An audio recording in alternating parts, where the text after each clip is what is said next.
Welcome everybody to New Whiskey Orders presentation of Dark Side of the Dram. We're going to get into some pretty spectacular Gordon and MacPhail bottlings from over the years, ranging from the 60s, 70s, 90s, the aughts. Is that what we're calling them? Aughts? I don't know, zeros? Double lot. What are the millennials call? I don't even know. Forget about it. But we're drinking some good whiskey from Gordon and MacPhail tonight. That's your takeaway. With me tonight is a friend of the show, James Bornn from Gordon and MacPhail. Welcome, sir. Glad to have you here. Happy to be here. Thank you for having me. And yeah, when you guys do Gordon MacPhail tastings, like even the Urquharts like raise an eyebrow because yeah, you guys go all out. Yeah, we're not known to half-ass it around here, Yeah. which Yeah, makes it's not like you guys have held the Gordon MacPhail like Discovery Series range tasting. That's not the new whiskey order way. I mean, to be fair, those a bottles are discovery. really pretty. Yeah, sure. Yeah, it's discovery from before a lot of people were born. Yeah, exactly. Yeah, indeed. So with us also tonight, Russ, thanks for joining us. Thanks for putting this lineup together. Thanks for having me, guys. Woohoo! Woo. And yeah, we've had a little shuffling of the deck due to some issues with getting some kits delivered. But we got our buddy Kent, the whiskey ass here, helping us out on the tasting with gonna help us with some tasting notes, some guidance, just getting us through everything. Politics. Yeah, Well, it's whatever all BS whiskey, comes boys. out of It's my all mouth. whiskey. Yeah. So, yeah, we're gonna get into her tonight. Fire up the deck a little bit here. I'm only on a single screen tonight, so I don't know how this is gonna go. I'm not super hopeful, but you know, we'll see. So we'll go here. We'll go here. Maybe it'll work. I don't know. And here we go. So there we go. Welcome to Dark Side of the Dram. See if I can go to the next slide, maybe. I don't know. There we go. So again, brought to you by Gordon MacPhail. So tonight here's the order, just in case everybody wants. I mean, at this point, you should really have everything poured. You know, I'm not here to tell you how to live your life, but pre-pour, guys, come on. We're going to start off with a casual 1968 Glen Mhor. 40-something years old, Russ. You know, dead distillery. Nice and easy one. Then we're on to a 69 BenRiach, 70 Macallan. Then we'll get into the Cote line with the Tormore followed by the linkwood. Then we'll hit up a 1990 Bladnoch, and then into a bottle that many of us may be familiar with, the New Whiskey Order exclusive Inchgower. And then we'll wrap things up with the Glenrothes from 1997. So I know nobody's here to listen to me talk, so let's get into the whiskey. So as I say, we're kicking things off with the Glen Mhor. This is from the Rare Old Highland Malt line, bottled in 2007, 42 years old. And I just got to say, that label is awesome. Right? I love those old labels, man. They're so One of the sexy. best, honestly. So good. Yeah. So good. Yeah, so 43%, 42 years old, 1965. I'm guessing this is probably not going to suck, but let's get into it. Let's get some nosing happening here.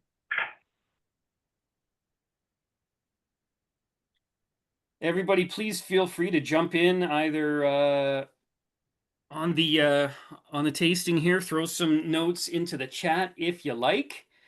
For those of us who are new to these tastings, while we're presenting the whiskey, we'd like to keep everybody quiet, but once the whiskey's being tasted, jump in. Normally, this would be like everyone's first ever Glen Mhor, but I feel like almost everyone here has probably had one before. I have not, so version. That's my first one. This is actually my first one Damn. too. Okay. Popping some Glen Mhor cherries?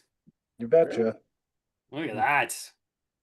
That is Went fruity. looking for a bottle that was similar to this. Just kind of curious, pricing wise. I found one on royalmilewhiskey.com. It says they have one last in stock. It's only 795 pounds right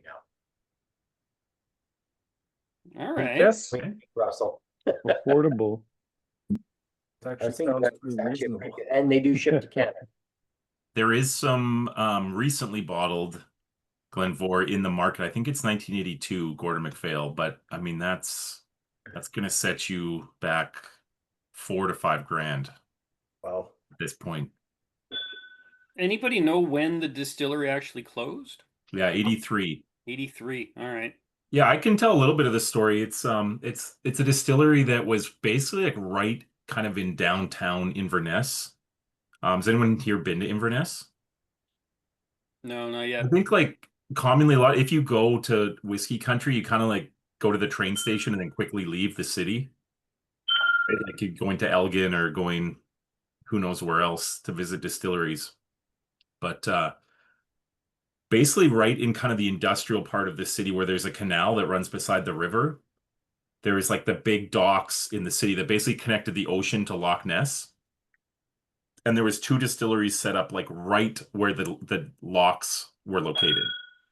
So there's Glen Albin and Glenvor that were right side by side across the street from each other. And they both closed kind of in that same period. And yeah, I was telling Mike and Russell, I discovered, because I was curious, like, what's there now? And yeah, there's a cafe in one of the old distillery buildings, and it's called the Jammy Piece. And that's the only thing left. And then there's like a parking lot and a carpet store. That's what's left. The jammy piece. The It sounds like jammy it. piece. That sounds like an innuendo if I ever heard one. Doesn't it though? Yeah, you can't make that stuff up. So, you guys just bottled a Glenvor not too long ago. Any more casks kicking around in the warehouse? I think that Gordon MacPhail has a decent amount of Glenvor kicking around. And it's because bottlings like this, like you see, like this would have been like a regular bottling that would have been available from them for like decades. And Russell will probably back that up. Like you do see a fair amount at auction of those older Glenvors, and they're often like 40, 43. Like they were kind of being sold as inexpensive, like drinking whiskeys for kind of, the slightly more enthusiast drinker. Yeah. It's the OG Discovery line. A little bit. I mean, I think Glenvor's character historically was not super friendly. Like it's known to be a little bit more of an herbaceous or vegetal style of whiskey. Like it's not like a fruity Speyside type. Mm. So this would be Highlands then. Yes. Yeah. Okay. So, what kind of notes are we getting from this? I'm getting a very creamy, like creme brulee nose up, Sweet wax. but I'm also getting like a bit of a waxy nose to it as well. Yeah. Really Yeah, gotta like for that nose. There's Getting like a fruity honeysuckle.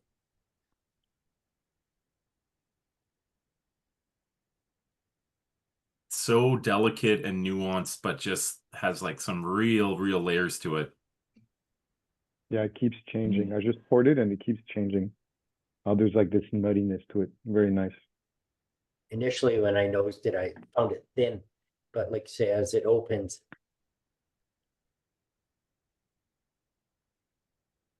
So, David is getting the chemical notes from candies of his childhood, like the red raspberry gummy candies. Those are so good. Right? Why limit those to your childhood?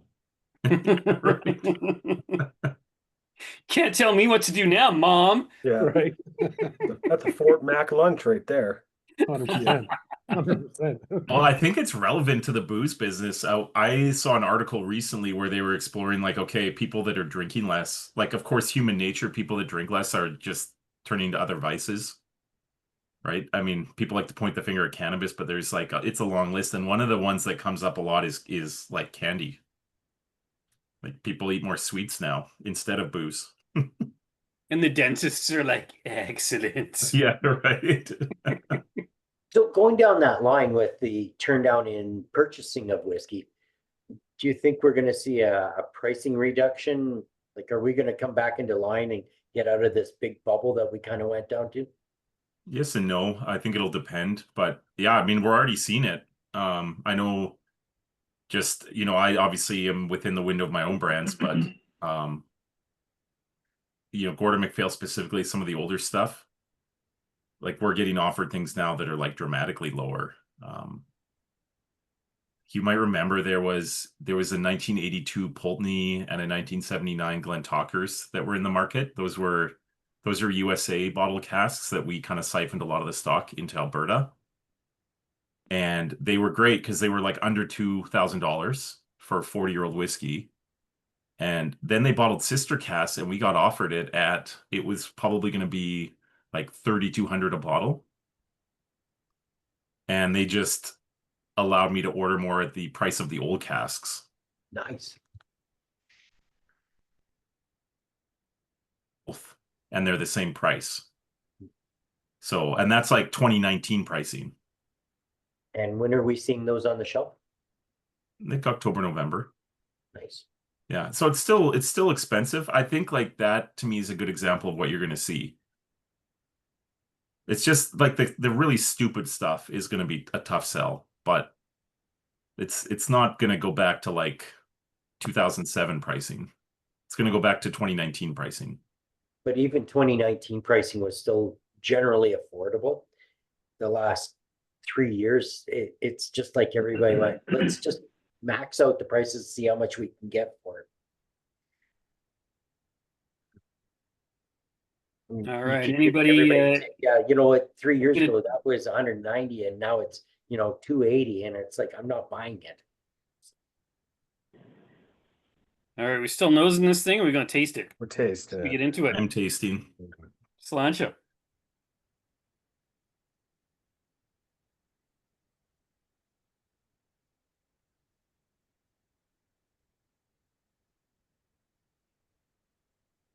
Jeff's busting out something. Chewy. What do we got? Oh, I can't see you, Jeff. 40 A 40-year-old blended scotch yeah, Okay, there we go. from Cadenheads. That looks like yeah. fun. I'm gonna guess that has some similar flavors to this bottle. Yeah, my Gordon MacPhail stock doesn't last very long because they're so good. That Open it, Mortlock drink it. 25 that I killed last night was really good. Yeah, if you kind of track a lot of these older Gordon MacPhails, even like 40-year-old plus, they're often like well over 55% ABV. So this era of Gordon MacPhail, when they were bottling this stuff at 40 and 43%, because they felt like that's where the market was, like it's probably diluted significantly, which is like kind of heartbreaking because it's still pretty intensely flavored. Well, that's the thing. Like, that's been a reoccurring theme on our tastings, is that these older bottlings, these dusties at 43%, they punch well above their weight. Yeah. Yeah. When you compare it to like a Glenfiddich or, any of the majors, the modern ones that they come out with at the 40%, it's just not the same. Yeah, I think just the history of storage, like every single cask that they would store, like pretty much everything was either stored at the distillery or stored in their own storage. Like everything went into Goodwood, everything. Mhm. And almost everything was stored like again on site and usually like in dunnage, often because no one else was doing what Gordon MacPhail was doing, like they often kind of had locked up like some of the best warehouse space at a lot of these distilleries. Like places like Glengrant and Macallan, like they had like the ideal scenario where they were, their casks were stored like right on ground floor in dunnage warehouses. Yeah, just ideal conditions for good whiskey. Yeah. Yeah, the casks weren't like moved around or traded. All right, what do we got for tasting notes for this Glen Mhor? So it's really oily and delicate across the palate. And then I found the nose was like a lot more like fruity, but this one's like a lot more subtle. And then I'm getting this like old wood note that I can't put my finger on.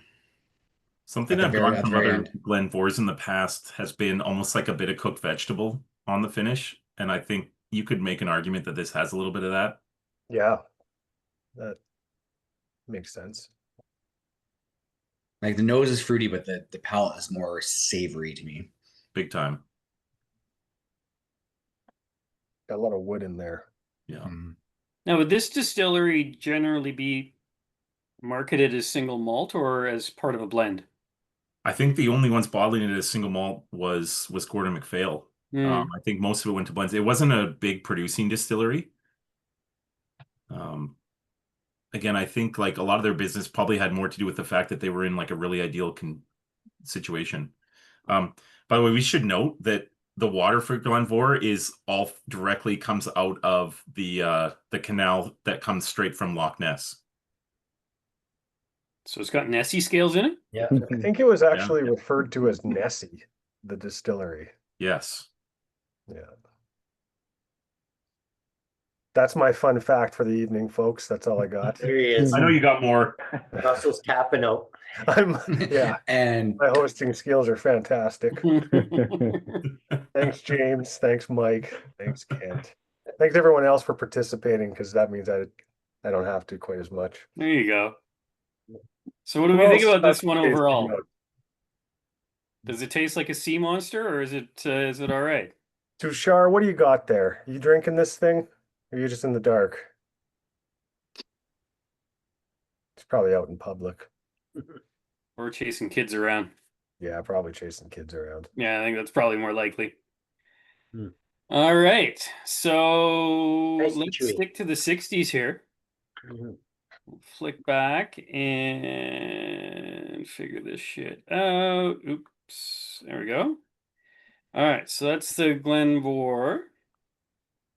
Next up, staying in the 60s, is a little BenRiach. Probably some distillery a little more familiar to many of us. So this one's from the Connoisseur's Choice line, distilled in 1968. As to when it was bottled, it's a mystery. Bottled at 40% and presented to us now.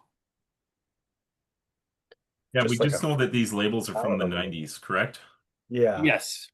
So it is bottled in the 90s. So it's going to be 30-ish years old. Again, love these old labels. Mike, can you go back to that label for a sec? Yeah. Yeah, these are the labels right after the ones that we used for the little bottles here, Okay. I believe.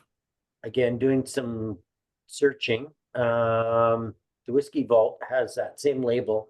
It's saying late 80s. Yeah, some of these right up on the neck will have bottled in with a year. A lot of them don't. And I know like when I'm going and putting these decks together, I go to various places, but I get most of my information from Whiskey Base. Yeah. And there are so many of these bottles that look exactly the same. Yeah. Yeah. And They were just pumping they'll them all out. have different bottle codes or something that will kind of identify it. But yeah, a lot of these came out. And I imagine, James, that there's probably a fair amount of variability from batch to batch.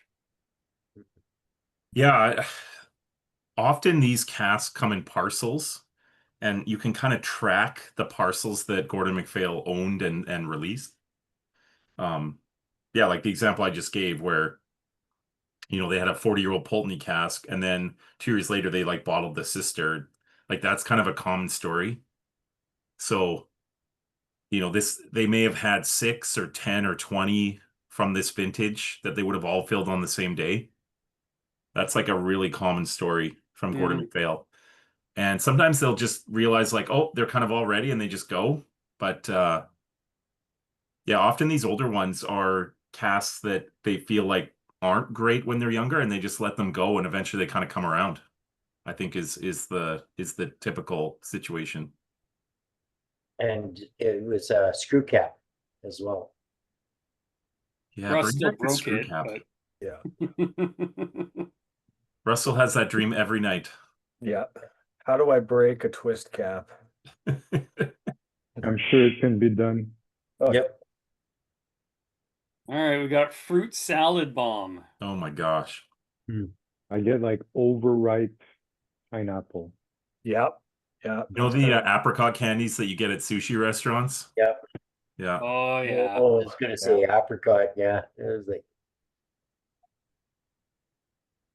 I've had some very, very nice old BenRiachs, and yeah, they can get real fruity. I was gonna say they're almost always tropical fruit bombs. Yep. Usually any like Longmorn, BenRiach, or Glen Elgin from this period, they're always just fruit salads.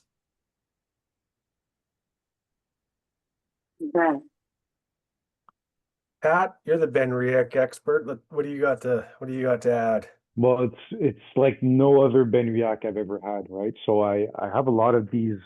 I mean, for me, they're older bottlings, right? These older labels with Billy Walker, and they're great, you know, they're really great. But this is just, I don't know. For 40%, the volume of aromas that are coming out the glass is crazy. Mhm. So yeah. Yeah, it feels even more aromatic by like a tinge. I mean, totally different profile than the Glen Mhor was. Yeah, there's more volume on the aromas.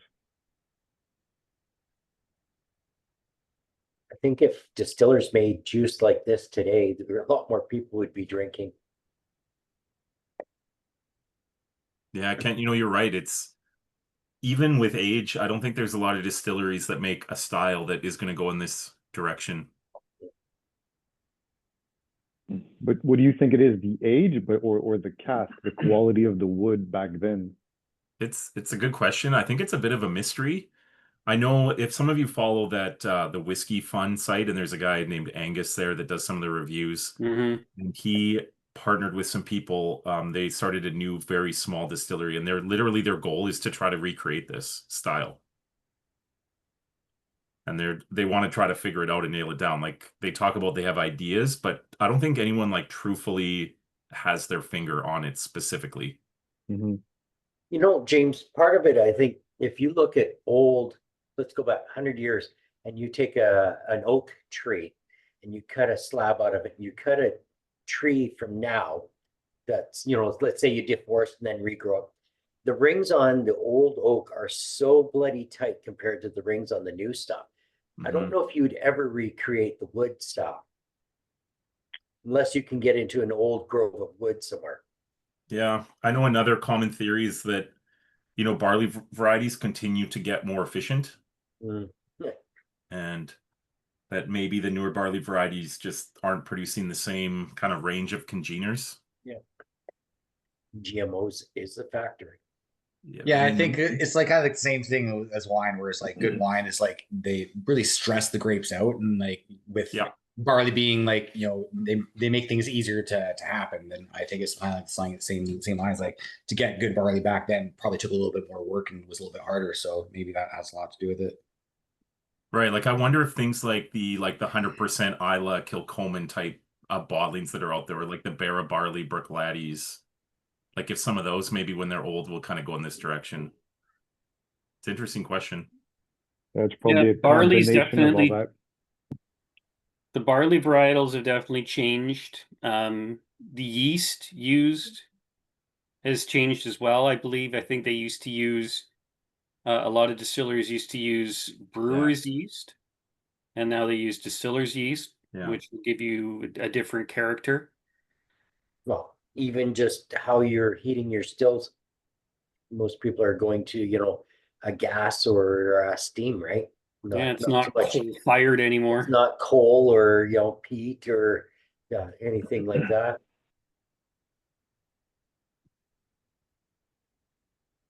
So what are we thinking about this BenRiach, everyone? It's getting more and more Wow. tropical. We're all drinking it now, right? Oh my gosh. Oh, yeah. Yes. Cool. If you're not This drinking it, whiskey you're is doing just it pure wrong. joy. This is fantastic. It's going to be tough to beat this one. Don't tell Yeah, and Tashira this is we haven't tried the this is Macallan yet. 40%. I was like, we got That's 6 more amazing. after this, and knowing Russell's progressions, this is a hard one to beat, but I'm excited to see what's next. Well, yeah. It's This one just so well balanced. Like it's just like layers, great mouthfeel. This one at cask strength would be wild. For sure. Oh my god. Oh my gosh. Yeah, especially if it was at that magic kind of like 48 to 50%, it would just be such a bomb. Yeah, 50 proof of this would be nuts. Yeah, Jay, great mouth feel on it too. And it's just, yeah. Yeah, like it's thick. I Yeah. actually wonder if it's maybe not chill filtered, even at 40%. I don't know. Is that possible? They did some magic back then, I can tell you that. Yeah. That's my, like I was telling you, James, just that's my search is old Gordon and MacPhail and just old independents in general. Just the Yeah. old distillate is just Yeah, this kind of defies description, really. Yeah. It's just one of those runs where they forgot to turn the chill filter on. Yeah. Who knows? Sorry, boys, just bottle it, get it out the door. Yeah. Yeah, just dump it on that pile of charcoal over there.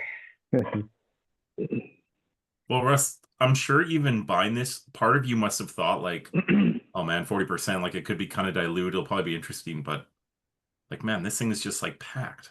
Well, if one thing if this group has taught us is, and we've learned along the way, is just they pack a punch even at the 40s, like. Yeah, Yeah, that's been my experience too. And honestly, it's having done these tastings in the past with this old distillate, it's really changed the shape of what it is we're doing in the group and what tastings I'm even interested in putting out. Like I got a closet full of Gordon and MacPhail at this point, and just the old stuff because that's what I want.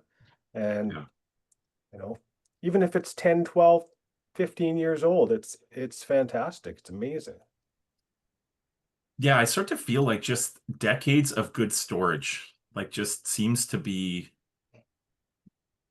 like a really important factor. Yeah. So their main Welcome, Evan. warehouse, how would you describe it? Like, have you been there and seen it, or?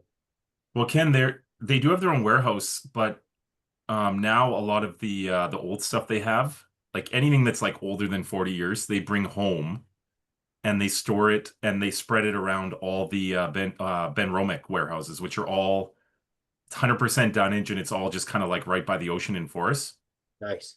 But most of the casks historically were stored at the distillery they were distilled at.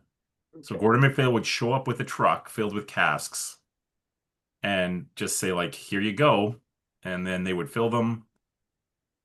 And, typically they were like first fill or second fill casks that weren't even used ever at those distilleries because they would have been using like really old wood at a lot of those places. Places like Glen Mhor, I think, BenRiach, I'm sure. Anything that was just used for blends.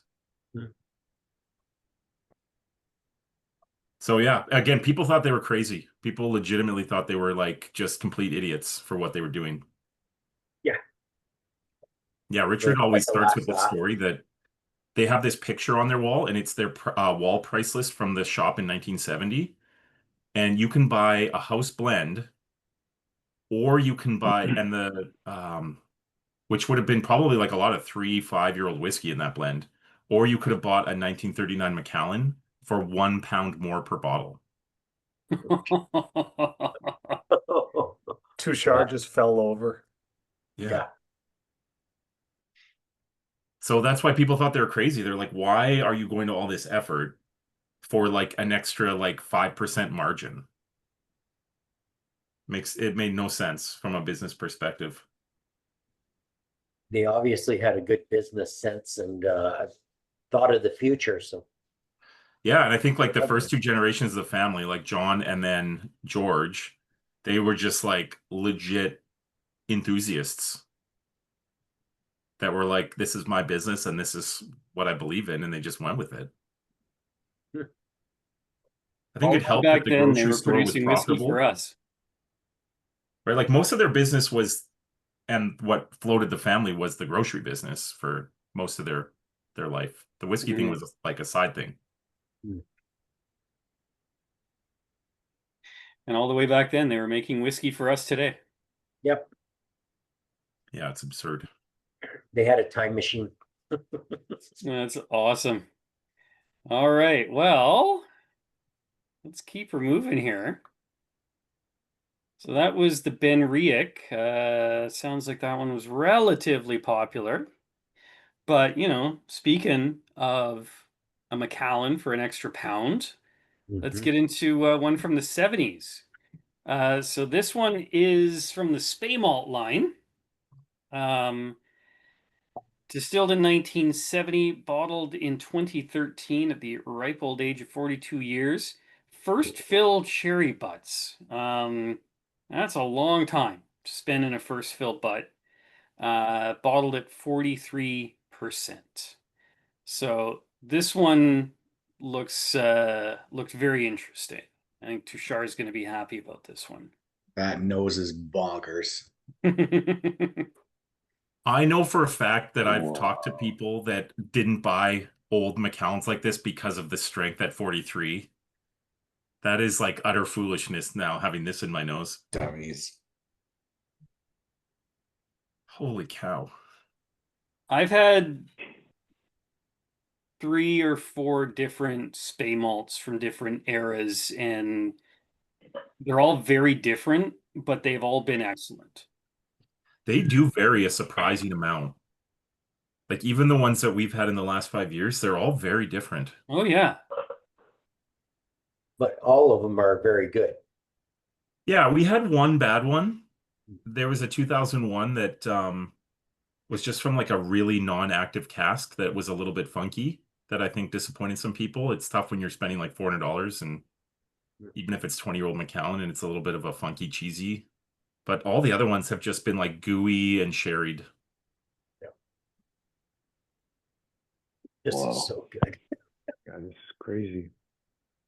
I'm I'm not a big Macallan fan anymore since they hit the stripper series and then went crazy with their money. But I'm the same way. Like I hate. I try to not to be contrary. I'm like, oh, they're too popular. I don't want to like them anymore. But I mean, if you're doing something right, then you're doing something right. when you go back, when they were, when they were actually using sherry casks and not seasoned casks, this is the stuff. This is Yeah, what it's made their crazy. name. Yeah, a lot of you guys probably know this, but prior to 1982, Gordon MacPhail was the official bottler for Macallan. So most Macallans came through the Spey Malt line. Didn't look like that then. That's something that kind of adapted later through some legal processes. But yeah, Gordon MacPhail still, they stopped filling, I think, in 2006 from Macallan, but they still have a few hundred casks kicking around and they release them slowly. Yeah, it's all kind of legally controlled now, but who knows? I mean, Wow. a lot of you probably have heard Gordon MacPhail opened a new distillery about 2 years ago called the Cairn, which basically they made it with the money from like when they wrapped up that Macallan deal and they traded some of the old casks of Macallan. Yeah. I'm sure some of you have seen like they do like the red collection, which is like 70-year-old stuff. That's all Gordon MacPhail juice, all of it. Yeah. And so that like there was they took over a lot of money in that deal. But anyways, this new distillery that they built, I asked the guys in the lab, I was curious, I'm like, can we try Cairn New Make? Which I mean it tasted like New Make. Like I'm not an expert in that, but I asked them, I'm like, well, what distillery does this taste like? They're like, oh, we knew exactly. We wanted to create like Macallan kind of from like pre-renovations in the 70s. And they have samples in their lab of that, of Of New course Make they do. Macallan from like the 50s and 60s. And they tuned the Cairn to taste like that. Nice. Wild. It is wild. Like, and it's when you hear that, it's like that's so intuitive. Like, of course they did that. Yeah. Because I mean, that was the backbone of their business for decades, The fucking Uno was reverse selling old card there. Macallans. At least the whiskey part of their business. Were you able to get any of the new make? No, that's a good question. I know, right? I would love to have that kicking around. Be interesting. I'd love to do a sampling of that. New make sample tasting. Mm. $4 a kit. Yeah. Which distilleries in Scotland would you be most curious to try their new make? Octomore. Yeah, Octomore, right? Yeah, that would be up there for sure. I like the pain. That's a Yeah, good that would be question. pain. What else? What else would we like to try for new make? Inchgower. Yeah, I mean, to be honest, Inchgower would be pretty interesting. Glenrothes, I think. That'd be neat. I know that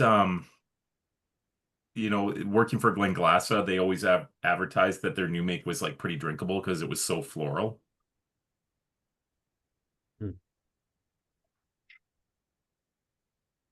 So I'm going to try mine up against this one that Evan's going to recognize immediately. Does anyone get kind of a weird, I don't know how to describe it. There's like almost like a vinyl record kind of character on the nose.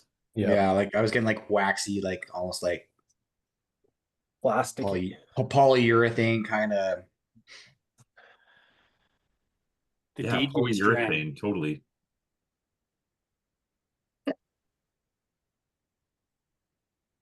Evan, you should go grab your bottle and nose it against this one. Oh, that McPhail's, yeah. It is so coconut. You guys know what the McPhail stuff is. I'm assuming most people have figured that out. Fresh. It's another distillery that Gordon MacPhail was the official bottler for many, many decades. But not Macallan, not Mortlach, not Linkwood. But let's just say like just down the street from Macallan. That's about as much as I'll say. I know they're supposed to keep that secret, but you can figure it out. Yeah. I'm checking Google Maps right now. Yeah. Just enough information to figure it out, right? Yeah. Yeah, and it was part of the Gordon MacPhail distillery label range until very recently. There's two nice little guys on the front. You can get those releases, those MacPhail releases for pretty reasonable price too. Yeah. I may or may not be looking at one that just came up. So Is it 30 years old, Evan? I've got that one. I'm talking an older release. I think Joe buys those in bulk. That 30-year-old MacPhail. Yeah. I'm looking at a 50-year-old right now. 50-year-old. Nice. Yeah, we got a couple bottles of that, not a lot, but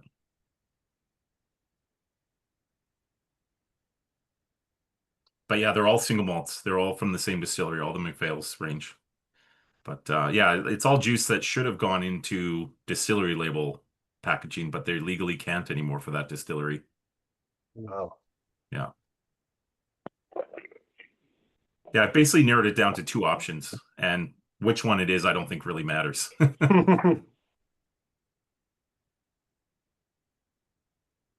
right, what do we got for notes here? Getting a very like a white raisin on it.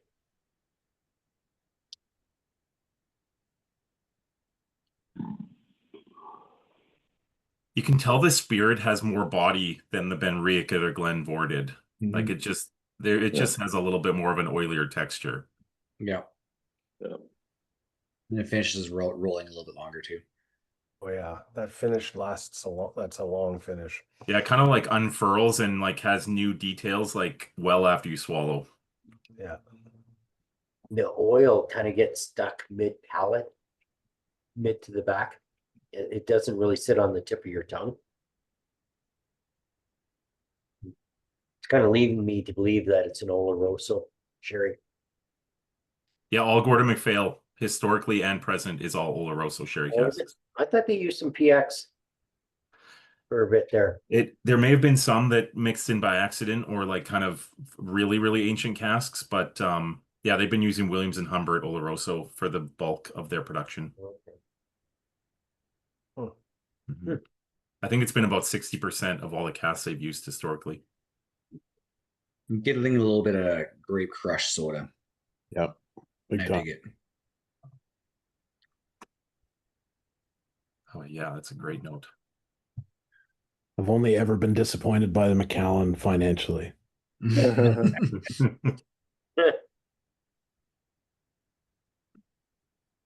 When the Sienna went to $180 a bottle, yeah, it was definitely financially discouraged. Yeah. I Non-aged. will say I enjoyed Macallan Sienna. I thought it was delicious. I enjoyed it more than the Ruby. I still have one bottle left on my shelf. Just Yeah. stored, memories. Rum raisins for sure. Yeah. Oh, Max just put that in there. Yeah, that's a great note. Good. Max, how you doing, buddy? He's probably chasing kids around too. Yeah. Summertime, probably all by the beach or something. Yeah. As far as independent Macallans go, you guys had any good ones out there? Like, I mean, aside from Gordon and MacPhail? There's been a lot of signatories. Yeah, through the market. the signatory ones that they've been putting out, it's like cheaper. Like I think they just put out a 13-year, and it's like a year older and cheaper than the Macallan 12, and tasted better. So I was like, yeah, buy it. Elixir Is it has in the been 100 putting proof out line? some pretty good Macallans. Yeah. the Their, same. That 100 their proof line is reserve awesome. labels have been very good. Which one? Sorry, Mike. The Elixir Distillery Reserves, I think they're called. Okay, yeah. Those ones that come in the brown They're boxes. cheap. Yeah, they're super cheap. I've had the 11 and 12-year-old Macallan, and they've both been miles better than the OB12. I recently had My question for James is, so those signatories they're releasing, we've bought in a few in the past, the 17-year, and they just put in brackets an M on it. Yeah. Like, what's the legalities around that? Like, why? Like, Yeah, Macallan is, I don't know if Macallan fills for anyone independent anymore. But of course they did for a really long time. Like there's a ton of it out there. Like my guess is that Signatory is not like acquiring new casks of Macallan. And like I know with Gordon and MacPhail, like essentially what happened is the Macallan came in and said, like with an army of lawyers, and basically said, okay, let's make a deal. We know you own all this Macallan, but like let's just like figure out kind of like a final solution for how we're gonna like roll this out. And they kind of, they basically came to a consensus of this is how we're going to bottle it. So they probably did that for everyone, that they couldn't just buy their stock back, which I can imagine the companies like Signatory and Gordon MacPhail. I mean, I don't know all the details, but I have heard them tell the story many times. And it sounds like that's kind of how it went down, at least for them. So I imagine Signatory is probably a similar story where they were just told like, you can bottle it just like this and that's okay. just slap an M on it. Yeah. Because anyone who kind of like even has a little bit of access to the business, you can figure out the answers to these questions pretty easily. Yeah, you just can't openly put it on the bottle. Yeah. Yeah. Yeah, like those Elixir bottles, they're just called Exactly. Stateside. Exactly. Do they put an M on them too? No, You just know. no. Just know. Yeah, they just make it known. Fair enough. I'm only asking because I don't actually have any of them. So The salesman, I can't tell you what it is. Macallan. Yeah. the nose is really growing on me too. It's evolving a lot. Yeah, it's wonderful. It's definitely opened up being in the glass for a little bit. Probably gonna leave a little bit in there and go back to that one. Yeah, a couple years ago, I think last year, something like that, I picked up the 2002 Spey Malt Macallan. I think a couple came out that year. That one was the 58.2%. Yeah. And it's just an absolute bonkers bottle. Yeah, that was a very good one. Right now, there's 2 Macallans that are available in the market. One of them is a 2004 20-year-old. And it's in an American oak sherry cask, but it's like, yeah, it's just really gooey, like super thick, not as like dark caramel. But if you prefer that style, there's a 2002 that is more of like that style where it's like the darker fruits and the kind of little bit more baking spice. Mm-hmm. But they're both very heavily sherried. So for something like this, where, it was distilled in 19 70, Yeah, geez. you know, been in a cask for that long. We know that, you know, the Macallan OB stuff from back then can be full of Paxaret. Did Gordon and MacPhail use Paxaret in their process? Isn't that a great question? I don't think so. At least I haven't come across stuff that is obviously that. To be honest, that's something I don't know a ton about. Sorry But for it doesn't seem obviously, yeah, we all know we've all had the Glenfarclas and the Glendronachs that are like the Paxaret bottles are like the best ones from this era. Sorry for those of us who are not like as well versed in Scotch as we are in other whiskeys. What's the Paxaret? Yeah, for sure. I can describe it. And I actually, a couple of years ago, I was trying to convince a Canadian distillery that I worked with to Paxaret because it's legal in Canada. So essentially what they would do Everything's is they would legal in have these- Canada. yeah, it's a free-for-all. What they would do is if they had an old sherry butt that the wood was still intact, but it just kind of was tired, they would actually take this concentrated sherry syrup called Paxaret. They would put it in the cask. They usually do this in the summer when it was warm. They'd put the cask out in the sun. They would actually pressurize the bottle or the cask to force some of this sherry into the wood. Okay. And they would let it soak. They would roll it. Then typically they would dump it out. Like legally, I think they had to dump it out. And then they would refill those casks, and they would essentially like soak some of that Paxaret syrup back into the whiskey, and it kind of gave them like a kick in the butt. And like but they were delicious. Thank you. Yeah. Yeah, it was just a way to like super concentrate the sherry influence that the whiskeys got. Mm-hmm. Yeah, they tended to be really dark. Very Usually have like sweet, an almost super overt sticky. sweetness. Yeah. But I think it worked because usually those casks were kind of tired, so they never got overwooded. Well, back then, a lot of the time they were using transport casks, right? Yes. Which were kind of one and done. Yeah. You know, they didn't have the sherry in them for very long. So they were looking for ways to get more of that influence into the wood before the whiskey went in. Yeah. Yeah. So most of the casks, especially for older stuff, at Gordon MacPhail was those transport casks. Specifically like double-walled American oak. That would be the most common. So like those crazy, like, 70, 80-year-old bottlings that they do, those are all double-walled American oak bottlings typically. Do you want to explain the double wall? Yeah, so often like the casks that they would use for sherry at the bodega, like they would actually get quite tired because, they might be used for sherry production for like decades and they didn't have much left. Yeah, they never came out. Exactly. So the trade-off of, those casks would be good sometimes if you brought them over and used them once because they sometimes would have like old sherry in them, which was wonderful. But more often, you'd need other solutions. So the Paxaret was one to like bring a tired cask back. But what often they would do is they would transport that sherry, or they would take that sherry and they'd actually put it in a new cask that had double walls. And the purpose was to ship it because it was more robust, because it was new wood. It had just been sealed. And even if it got jostled around or like rolled around, it was stronger. It's like bubble wrap for the cask. Yeah. Yeah. That's a great analogy. Okay.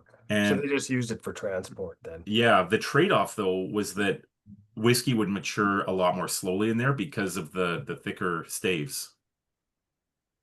So Gordon MacPhail kind of discovered this accidentally, that if you were going to go long, like more than 25 years, these transport casks could be really, really handy for like the long distance. So for instance, at BenRiach, even like today, they fill Oloroso casks out of European oak that are hogshead, so smaller size, and they have normal stave size. But then they're also bottling every year like a few hundred of these double wall thickness American oak transport casks. And that, like, one day when they release a BenRiach 30, 40, 50, 60, it'll almost for sure be from that wood. Yeah. There's not many people even today, like, even kind of thinking that way. Like, oh, I need to, like, fill some casks that'll be, like, for a 70-year-old one day. Yeah. But yeah, it's not the main part of their production, but it is part of the production. Yeah, it's cool. Just playing the long game. Yep. Yeah.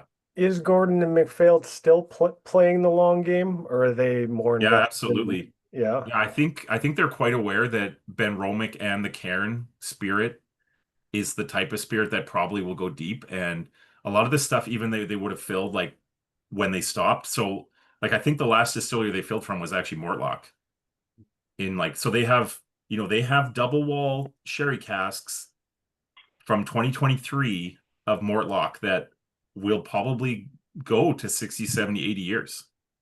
And we know that some of those old Mortlocks can get pretty not bad. Yep. Yeah. Yep. So, literally when, like, my kids are old, Gordon MacPhail will be releasing those as, like, 80-year-olds. And man, a lot can change over that time frame, you know. That's why, like, when they announced it, everyone was like, oh my God, this is a big deal. Gordon MacPhail's not bottling. And they kind of, like, when you talk to them, they almost acted like, like nothing had really changed. Yeah. And I think it's because, like, technically they're actually casking more whiskey now, because the Cairn production, just adding that second distillery, is, like, more than they were filling from everything else. So, and the Cairn whiskey, like I said, is kind of, similar to, like, an old Macallan style of spirit. So, do we know when we expect to see that come on market? yeah, I think they'll wait till it's 12 years old. Hmm.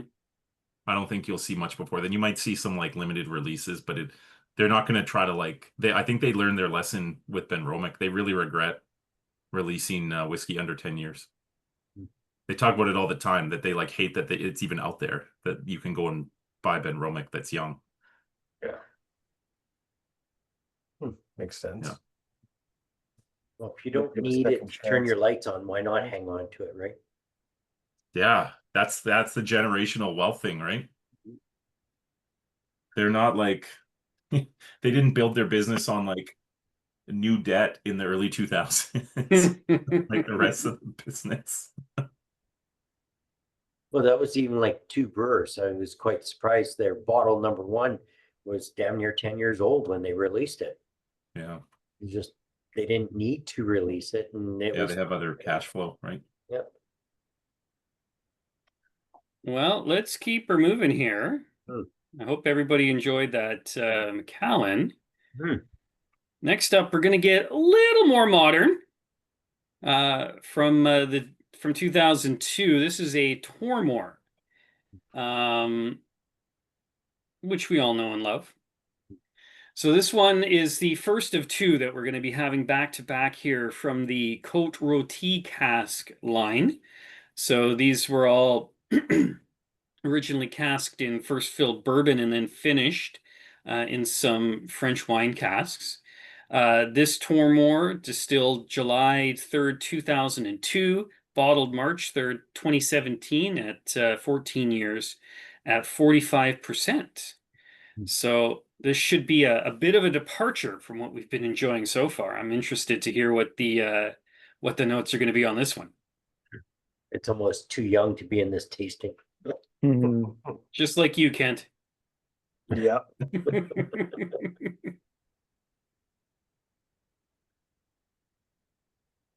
Be hard to beat the first three we went through there, eh? Yeah. Where do you go from there?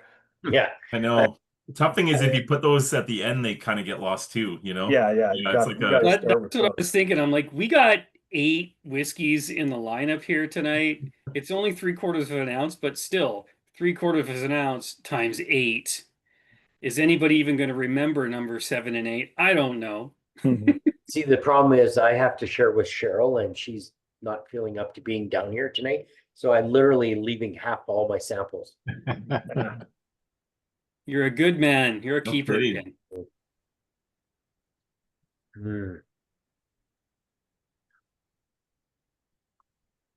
to leave some of that BenRiach is a true gentleman thing. Yeah. Well, this Tormore smells pretty good. Smells It certainly amazing. is not a pain to nose this. We've Smells had pretty some great. pretty epic Tormores over the years. Eid. Yeah, if you have familiarity with a lot of Gordon MacPhail Tormores, tend to be very much in that flavor spectrum of this BenRiach. That's like the kind of most typical G&M Tormore is like just absolute fruit salad. One of our the members, Ricardo, he bought a whole cask of one of those actually. Well, that was in 1998, wasn't it? Yeah. Still And got we one had of that those. on a tasting. That was one Yeah. of the best Tormores I've had, actually. That was a good taste.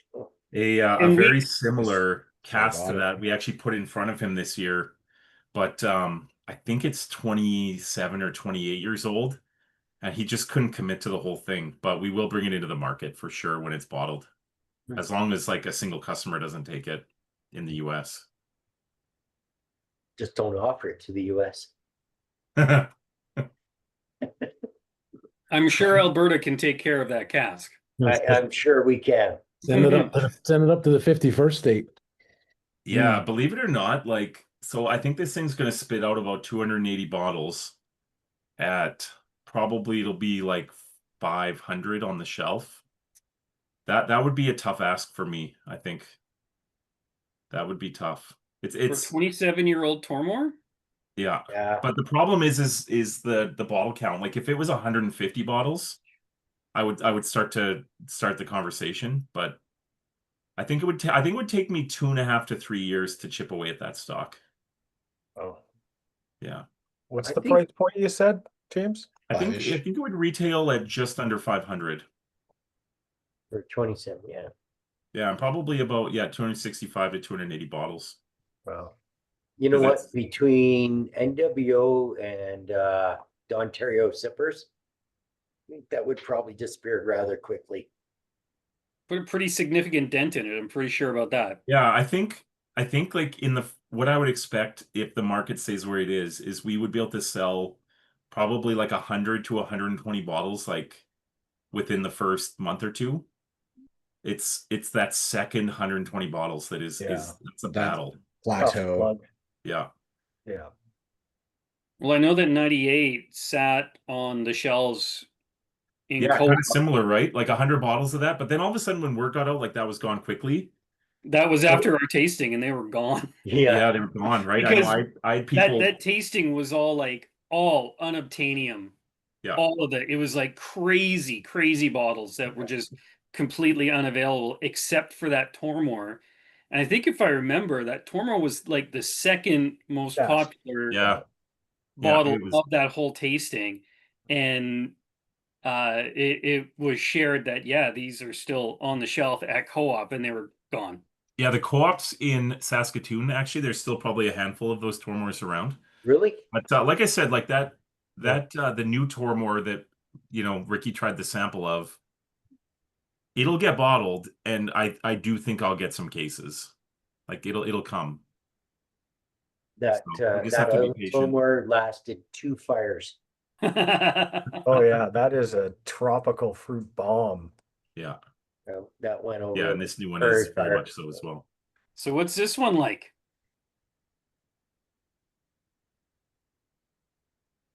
I'm getting a bit of coconut on the nose. Ooh. Yeah. Little virgin oak vibe?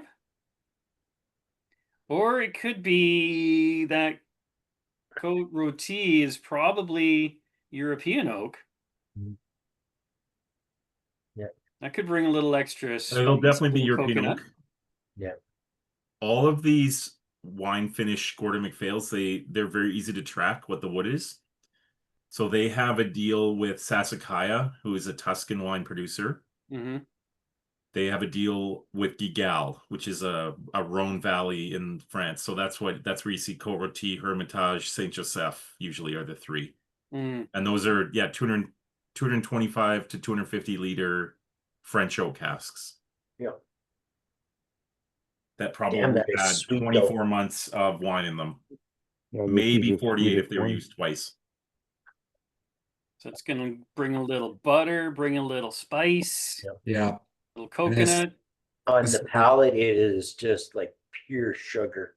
Oh, And then on the back end, It's though, not we even get a little icing bit- sugar, it's just straight up sugar. Yeah, it's like liquid candy.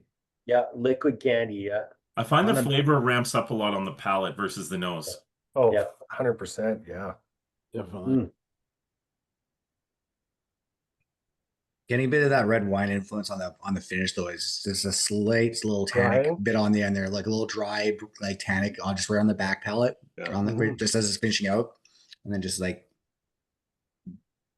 buttery. But I'm also getting just a tiny little bit of sulfur or sulfites, I guess. Max is coming with fruit bowl with extra vanilla syrup, dry raspberry walnut finish. Nice, Max. Beautiful. Yeah, I Damn, like the Max. raspberry, the dried raspberry note makes sense. Yep. Yeah, I'll often get raspberry or blueberry from red wines. Raspberry for the sharpness. Mm. Yeah. Definitely seems Yeah. like it's more about the cask than the spirit. Raspberry ice cream. Oh, there you go. That's exactly what it is. It's an interesting point, James. Pretty cask forward. I'm interested to see how this is going to compare with the linkwood, because this is very sweet. You know, Tormore can be very sweet. So I wonder if that could be part of what's driving that. Yeah, for sure. Like that, it's kind of bringing the fruit and the vanilla more forward than it would have otherwise. Mm. That's fair. Yeah, you kind of would expect that. Because yeah, Tormore in its fruitiness is like more succulent, whereas like linkwood I associate more with having like a citrusy zing of fruit. Mm-hmm. Like that's kind of roughly how I would compare them. The wine finish, at least it's not like some of those early Brookladdies where it felt like they like rolled a wine cask like off a hot barge and just like filled whatever cask was lying around. And like there was a lot of those. Like, a lot of those bottlings were fun though, right? They were, yeah. They were fun, but yeah, it was just like You crack that wine. open, it is undrinkable for the first month. Yeah. That like thing whiskey needed air. flavored wine. Oh man. Yeah, you needed patience to drink those. Decant that thing. Yeah, Yeah, see, those during that old era, I micro was the sales Providences rep were in just BC for that brand. And man, you'd roll up and you'd pull those out of the bag and they looked dark and interesting. And then you pour it in a glass and people would look at me like, what is going on? Yeah. Yeah, those old micro Providences were definitely a party. Yeah. Yeah. But I mean, What a steal. Yeah. the oak that those came out of was so shit, Yeah. right? Like it was so bad. Their wood management was non-existent. Yeah. The micro Providence were so hit and miss. It's like you buy a bottle and it's like, I'll never buy another bottle of these. But then somebody comes over with one of the other ones and you're like, oh my God, I want 6, right? Yeah. Totally. Yeah. Somebody shows up with like one of the really good ones, and you're just Mhm. like, oh man. Yeah. Should we move on to the linkwood just so we can maybe do some side Yes. by I side? think we Yeah. absolutely have to. I think so. Before it's all gone. Sure, it's probably all gone for a few Oh days. man, this smells like linkwood. Weird. Before we move forward, I just wanted to take the opportunity to thank Pat for helping out with the design work on this. He helped out with the design work for the labels. He's been helping me out a lot, so thanks, Pat. He helped out. Absolutely beautiful work. Yeah, Mhm. it's Yep. good work. Thanks, That's guys. My awesome. pleasure. Thanks, Pat. My pleasure. Yeah, 10 out of 10 on this label work. Like, 100%. yeah, Russ and I think like when we started this and we kind of had this idea and didn't really know if it'd come together. And then he sent me this image and I was like, oh my God. Yeah. Like this is like exactly like a best case scenario. I got skills, but Pat helps amplify it a bit. And, Yeah, but you give me your vision, I right? give Then the know- vision and you Yeah. put it together, and it's a good team. So Yeah. yeah, thanks to Pat, we've been able to do a little bit more creative stuff because the well's dry over here. My pleasure, man. I love it. Thanks. Yeah, good So job, boys. you and everything you do with all the help you have behind you is always like 120%. It just, your tastings never fail. No. The lids. One time though, that's it. That's it. Never You again. did that on purpose. You had to set a bottom point. That's right. That's right. Lesson learned. Lesson learned. Sorry, I interrupted you, Mike. Go on. I don't know what I was gonna say. We were gonna do a back-to-back, a head-to-head. Head to head. We're Cote going Rotie. Cote Rotie to Cote Cote Rotie. So started with Tormore, now we're going linkwood. This Yep. beauty, distilled December 14th, 1998, bottled October 12th, 2015, at the ripe old age of 16 years. Same thing. First fill bourbon casks, finished in Cote Rotie, at bottled at 45%. So, you know, we were thinking Tormore, very sweet.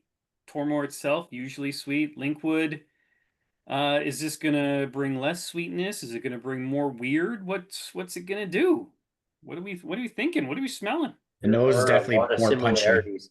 Yeah, similar, but this I find liquid's a little bit more punchy on the nose. I always think about sherbet, like orange and lime and lemon sherbet with linkwood.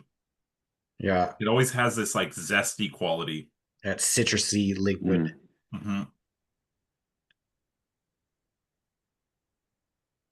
Yeah, the liquid almost got just this little tiny bit of sharpness to it over the Tormore. It's a little more spicy. Definitely a lot more drying than the Tormore.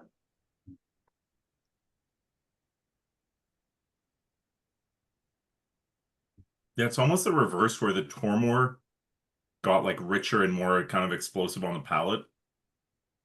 The linkwood has a little bit more life on the nose, but kind of like fades on the palate. A lot more gentle on the palate.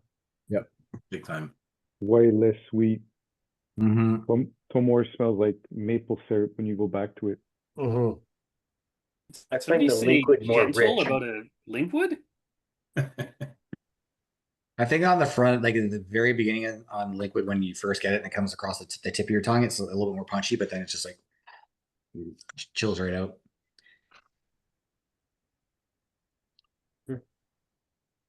I would say like right on the finish, like the back side of the finish, you kind of sense that these are the same type of cask. Like it's almost like a tobacco-y, like almost like the aftertaste from a cigar type of tobacco. I get like a touch of. Yeah, especially this one.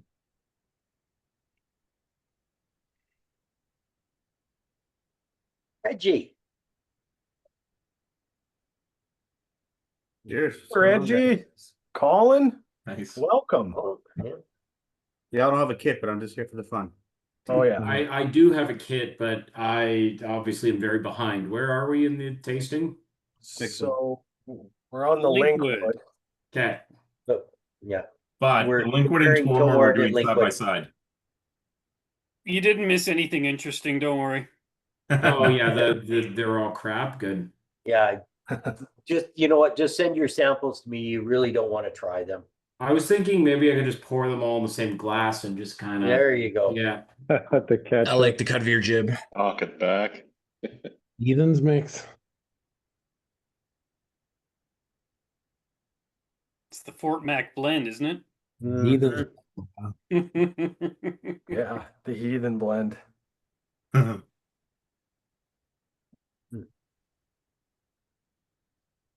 So is this one as wine forward as the Tormore? Or is the linkwood punching through a little better? I think the liquid's punching through. I would actually take the liquid over the Tormore, which I didn't think I would say, but I mean, I am a fan of liquid, so. It's a I'm pretty bigger burly fan of distillate. I mean, linkwood is for its variability. It's a burly distillate. It can handle an active cask for sure. Yeah, Gordon MacPhail has shown too that it does age like the distance, right? Which usually these kind of like citrusy, easy drinkers aren't like that. The nose on the Tormore is better. Yeah. The palate on the linkwood's better. Yeah. The finish probably equal across the board there. I'm getting a little bit more of the tannins in the linkwood than the Tormore. Yeah. Yeah. Just a little bit. Just a touch.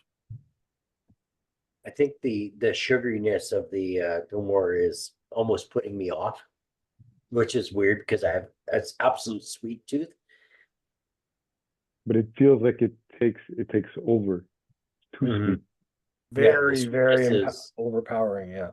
I think after going to the linkwood, just because like with the dryness of that tannins and going back to the Tormore, it's like that's like wow, that's really sweet compared to the two. Yeah, like Pat said, you go back to that Tormore, and it's the nose is so sweet after that linkwood. Yeah.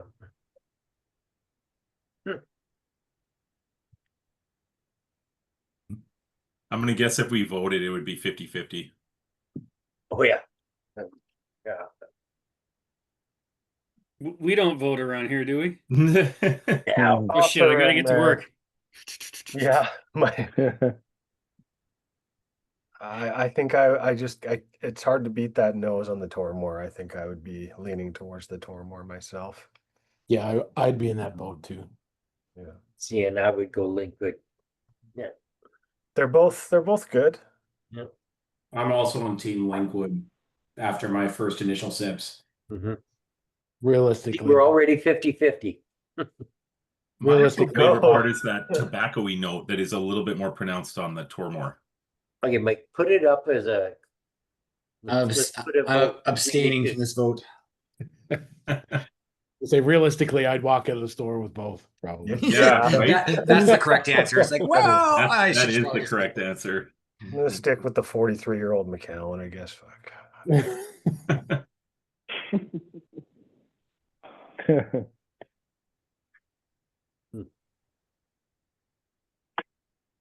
I think the linkwood is definitely more weird.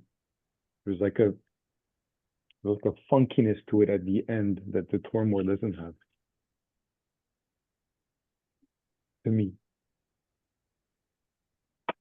Okay, let me see if I can figure this out here. Are you gonna try and put up a poll? No. Oh, sweet. He's got pre-made polls, unfortunately. I'll figure this out. You got it, Mike. Being prepared. The linkwood's growing on me. That's the problem with giving an assessment as you too early on. I would say that they're both worth what they cost for sure. Yep. Good value here. Do you remember what the cost of these bottles were? Not a whole lot on these ones. These were the fillers. And you got a 43-year Macallan and 1965. You gotta get creative. I want to say these are under $300, but I might be out to lunch on that one. I think that's probably about right. Yeah. There we go. I figured it out. I don't know. Get your votes in. There's no all of the above option. Yeah. Redo. This is interesting. She's pretty much tied up, hey? It's toit. It's toit like a toiga. Although there is a spread developing.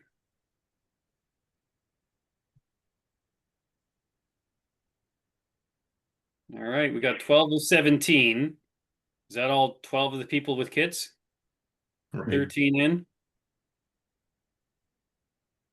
Okay, give you a couple more seconds to get your votes in, and then we're going to shut it down. And then I'm not going to tell anybody what happened.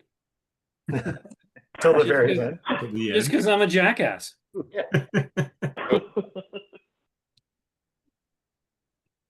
All right. Tormore is the winner. Wow. Oh, by a fair bit too. It was interesting. It was 4-4 there for quite a while. And then it even went 5-4 linkwood, and then I think somebody changed their vote. It went all Tormore. Casey. So there you go. Tormore is the Cote Rotie champion of the night. So now that we've determined that, let's go back to the 90s. A little Bladnoch. So I was we really interested to have- see how light this one was. Now we're going to the lowlands just for fun. And another really cool label, I want to say. Ooh. Yeah. Right? Is this the co-op cask? I'm assuming it's the co-op. I think so. Yeah, it is. That is. This is still for sale there, by the way. I Okay. actually, I actually really like this bottle. I wasn't aware that it was still there for sale. Assuming, wait, I thought the one I'm thinking of, I thought was from 2013. Maybe this is different. No, this is, I'm pretty sure this is, oh, maybe. Actually, yeah, you might be right. No, I thought it was. Because I also thought it was a white label, but I do remember the co-op Bladnoch being really, really good. Yeah, it's a little, yeah. We won't spoil it, but. Well, this one is from 1990, December 21st to be exact. Bottled October 8th, 2009, and 18 years old from cask 5804. This one was in a refill sherry hogshead. And now we're kicking things into high gear in terms of the ABV with a 53.8%. I'm assuming this is a single cask, 293 bottles, James? Yep. I believe so, yeah. Yeah. So, yeah, a little bit, certainly a higher ABV. So this will be a changed presentation, I'm sure. The nose isn't super ethanol. Like doesn't feel like it's that much of a jump on the nose. No, the ethanol's not hitting you, but the grass sure is. Grass, just a kiss of sulfur, a little bit of matchstick. Yeah. Yeah, we jumped what, 8, almost 10% from the linkwoods. Sounds like the alcohol is fairly well integrated into the nose anyway.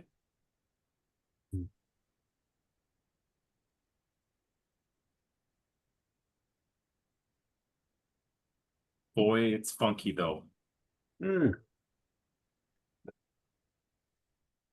I don't think I've had a Bladnoch before. I am loving the palate on this. What do Not you so got, much Ken? the nose, but the palate. So grassy nose. Yeah. What's happening on the palate? I'll let you guys get there. I'd agree with you, Kent. That palate is so much better than the nose. Right? Yeah. It's quite a disconnect. Ooh, very sweet on the palate for sure. Yeah. I don't see that coming. Really sweet.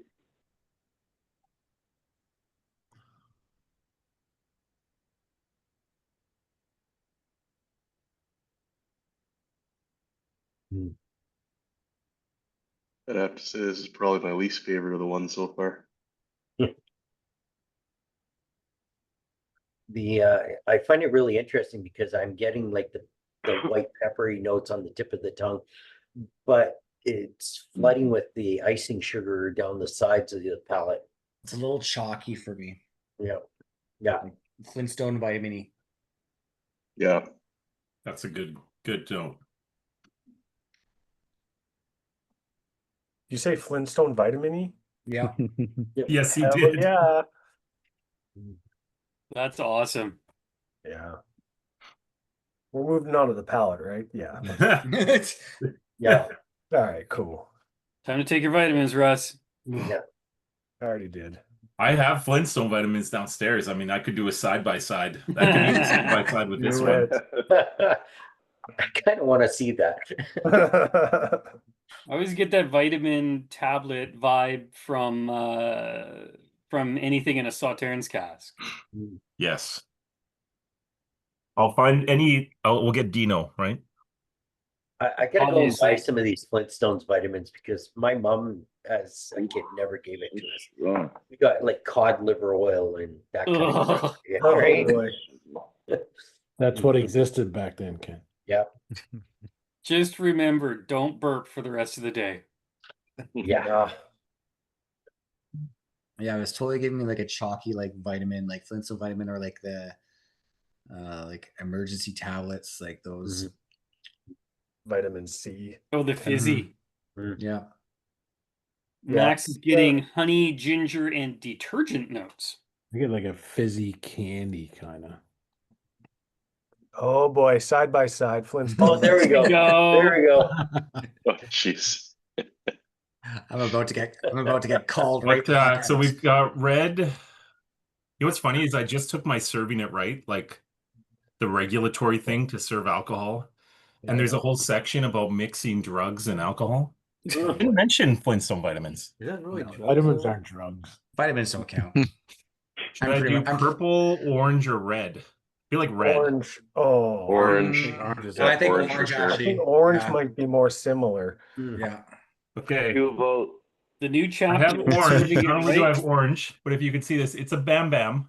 Okay, yeah. That's the yeah. perfect one. Yeah. How's the nose on the vitamin? Yeah, I can chalky. see what people are saying. Kent's doing a side by side on the grassy note. It really does have a funny smell. You know what? You know what it is? It's that lactic, like baby puke smell. For Claddy. Yeah, right. Yeah. Yeah. To be honest, this Bladnoch does always remind me a bit of like weird Borcladdies. Okay, then I'm probably gonna like Bladnoch. I do, if there's one thing that stands out as positive with this Bladnoch, it's the mouthfeel. Yeah. Mouthfeel is bang on. I do like that. The mouthfeel of the Flintstone vitamin. It's chalky. Chalky, yeah. Little rough. Tastes like orange fizz candies. Minerally. Art. Yeah. Mm-hmm. A real nice minerality. How's the finish? Short. Short and grainy. Yeah. Gritty. Yeah. Kind of like sticks to your teeth. Send some of those to Surge and Angus and see what they have to say. Right. Well, I wonder, this might not be something that exists in other countries. Yeah, might be a North American thing.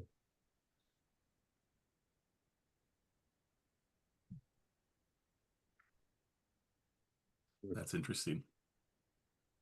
All right. Well, When does it suck?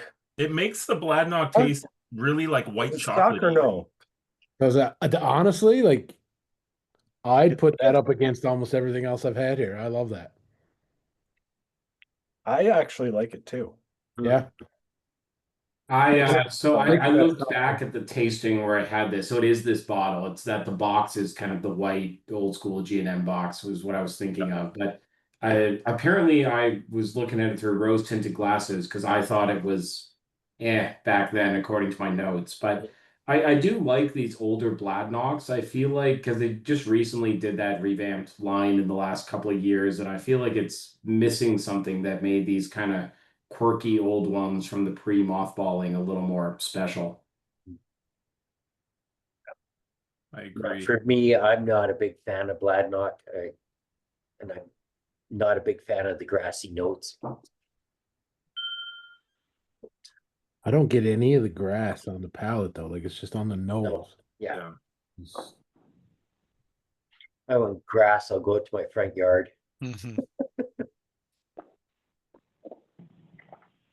all right. Well, let's keep it going. We're getting closer now. Let's see. So we're moving on to the Inchgower now. Which I have to say, this lineup, they just all fit together nicely. Mm-hmm. Yeah. Like, I feel like there's some like accidental threads that kind of run through a lot of these whiskeys. Maybe not the Macallan, but certainly the rest of them. So let's get into the NWO Inchgower. So this one's Connoisseur's Choice, distilled in 2005, bottled August 1st, 2024, at 19 years old. Refill sherry hogshead, cask 300414, bottled at 51.9%, and 218 of them. One of which I have upstairs. Haven't opened it yet. Oh, sacrilege. I know. I'm a The bad, hell, Mike? What number are bad you on, person. Kent? Like 4 now? Oh wow. Yeah, I've had a few.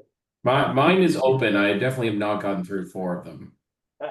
Actually, Russell says that he's got another one for me, which is a really, really good thing because this is actually the end of bottle number 3. I should mention, Ken, can you show that cover again with the sticker? If anyone didn't or wasn't able to get one of those stickers, I can hook you up.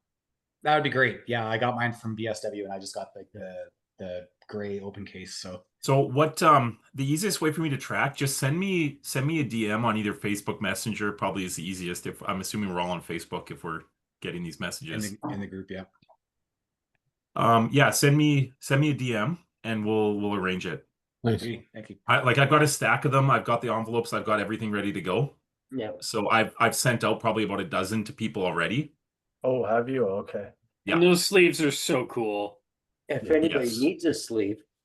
Yeah, if you need Yeah, it's got 4 to get around. needed sleeve, some people kept their sleeve, like because a lot of times it gets shipped to you in the sleeve. But yeah, if you bought a more recent bottle from BSW, it would not have had the sleeve. That was only for those original kind of Sherwood Park. Yeah, no, I got mine from BSW. I think I was like one of the first people to grab them off the shelf because like Russell was like, I was like, it's coming out in 2 days. I'm like, I can buy it right now. And he's like, okay. I'm like, so I bought it. I picked it up a couple days later. Yeah. Well, we're releasing now, guys. Yeah. Yeah, the logistics of that, like there's kind of some weird complicated factors. First of all, it's not a legal label at all. Yeah. So there's kind of a bit of a complication there. But yeah, more importantly, it's just, Gordon MacPhail wasn't going to apply that in the warehouse. No. So you guys did it at Russell's house. just a fun bonus. Yeah. Hell yeah. I was sad when mine showed up a little bit without the label, but I also discard the packaging when I opened them, so I probably wasn't going to have it kicking around anyway. Yeah, Colin, that's like a good reason why we didn't like go over and above and like pre-label them all, because to be honest, I'm kind of the same way. Like sometimes packaging almost like drives me crazy. I don't have room for the bottles, let alone the extra packaging. Let's say packaging takes up too much room on the shelf. Yeah, exactly. Yeah. The Holy cow, special that smells packaging great. goes on top of the fridges.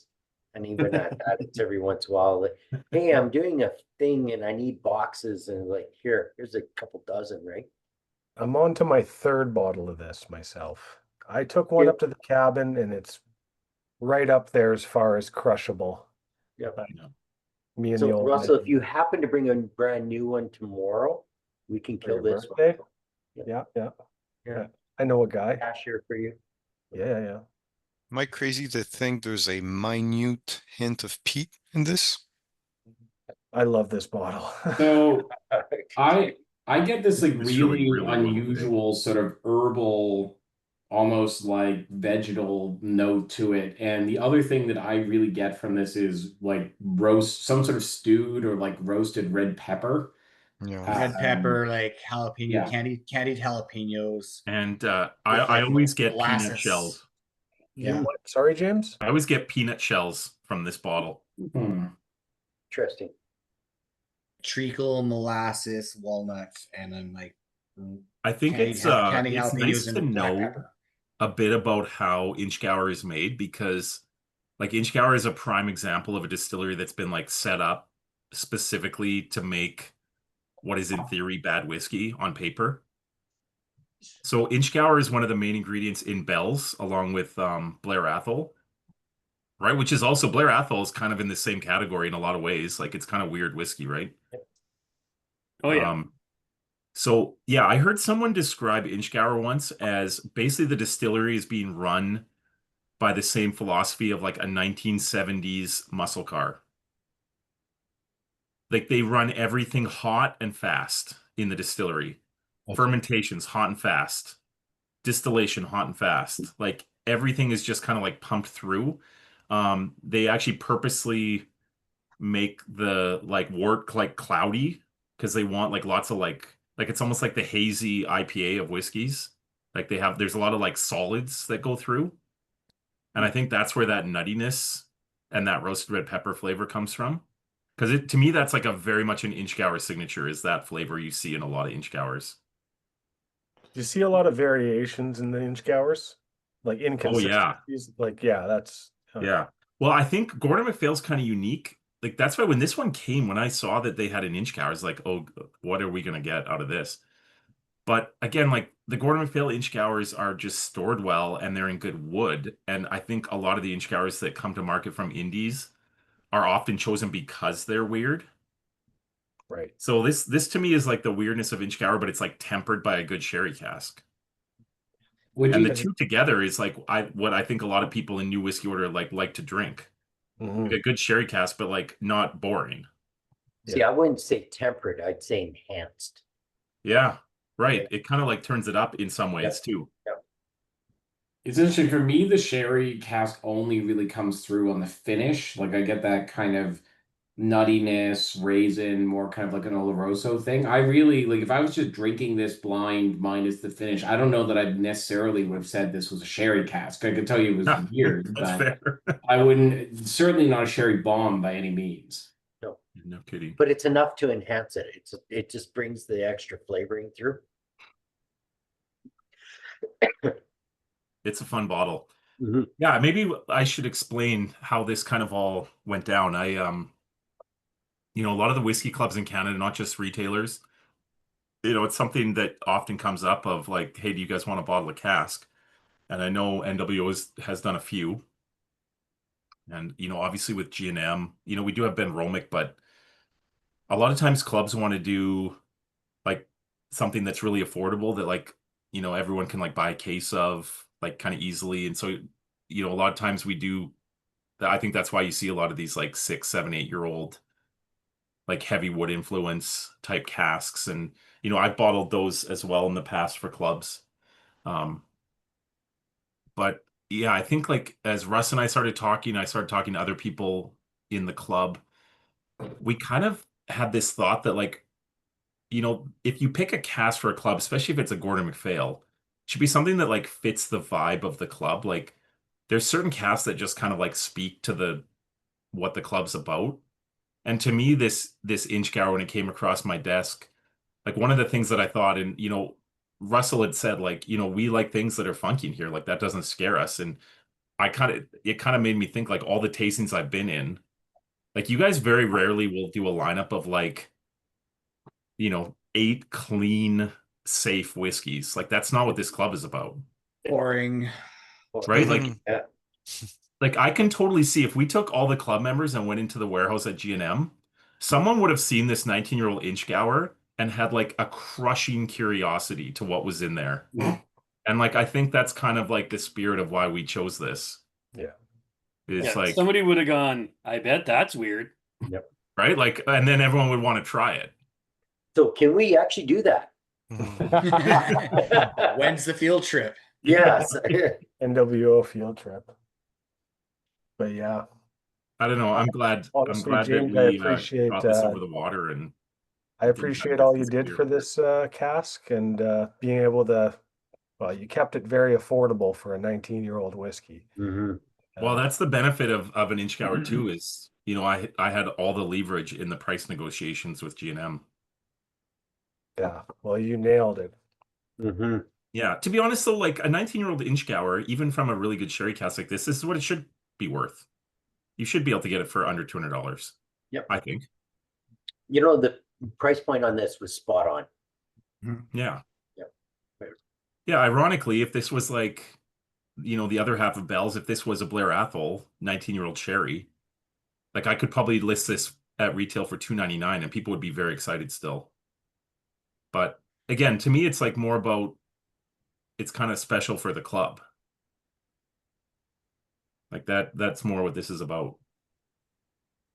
Just the peppers on it is like wild.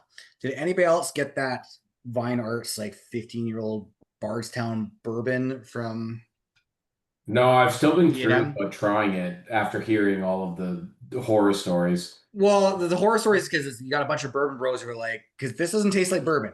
Like when I got it, I'm like, this is a Scotch. Like, what is this? But like the same kind of like peppers, like jalapeno and like capsicum and like vegetable peppers, very very similar. I'm gonna side by side these a little bit later, but it just reminds me of that. Interesting stuff. All right. So we are on the home stretch here. I'm going to take it back to the 90s for the final whiskey of the evening. Little Glenrothes. This one is from the Reserve line.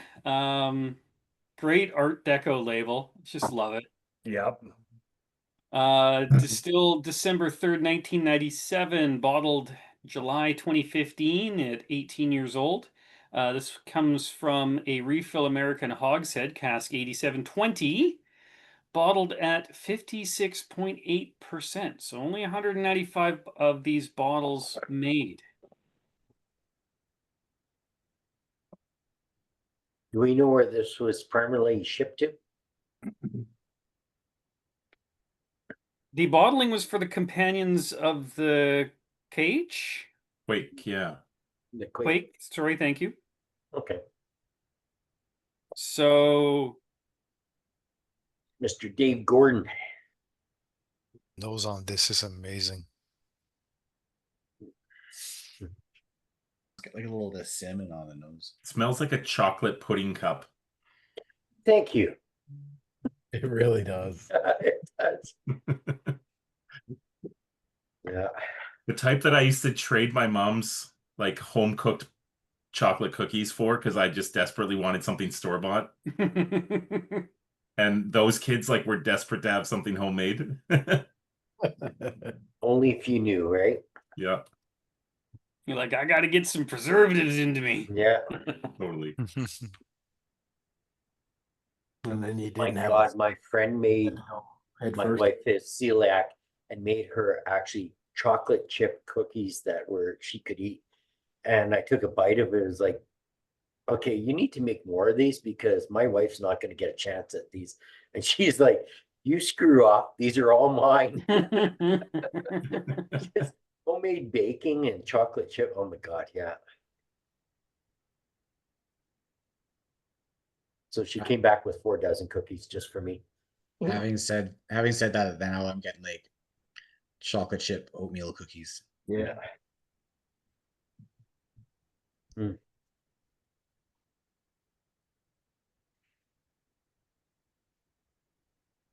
We got a nice nose. We got some pudding pops going on.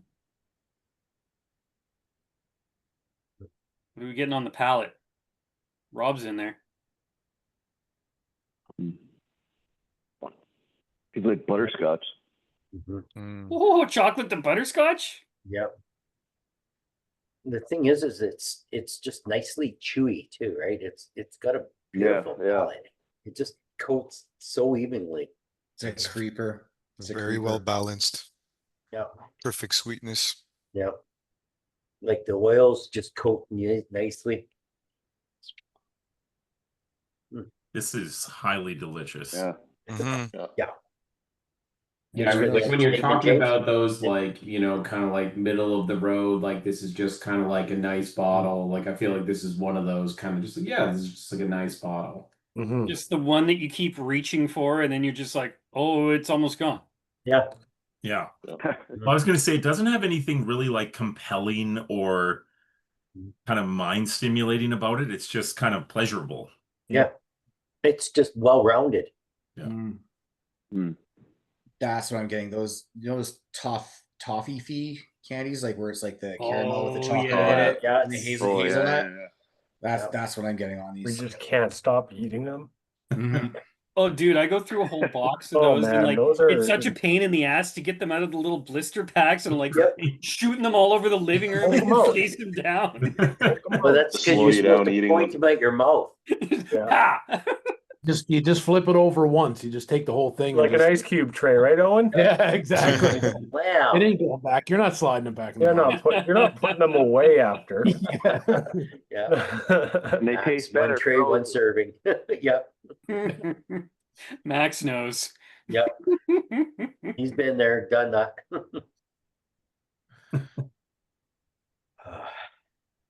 Man, do I get mint chocolate chip ice cream on the palate? Oh, that's a great note for that. Yeah, a little bit of mint on, kiss of mint on there. That's good. Good call. Yeah. Little Glenrothes for dessert. Yeah, This is I mean, talk one about of being those perfectly drams placed that in the you lineup. just fill right to the top and you sit around the fire all night with. Just one of the strong pours, huh? Yep. All the way, Jane. Again, and one of those distilleries that just so varied across all the bottles I've had. I've had some really bad Glenrothes. And I've had some pretty good ones. Yeah, I've tried a couple of their core and they're just not good. Like at all. I've had some single casks actually from geez. Oh my goodness, why am I not Kensington? What's in Edmonton? Hampton Cork. No, the one by the old airport. Oh, Chateau Louis. Oh, Chateau Louis. Chateau Louis. Are I'm you pretty thinking sure about it was- that one that's like jet fuel? Like it's like 58%, but it's just pure alcohol. oh yeah, it's dark as hell. Very deceiving. But yeah.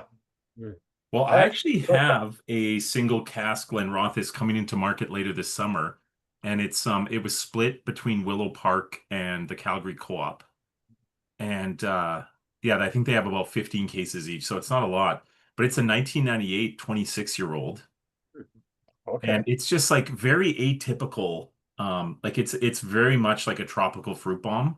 There's a lot of coconut on it too, but like really thick, gooey, like pineapple character as well. Just like kind of unusual for Glenrothes. Do you But like it's just so pina rich. colada? The price point gonna be, James?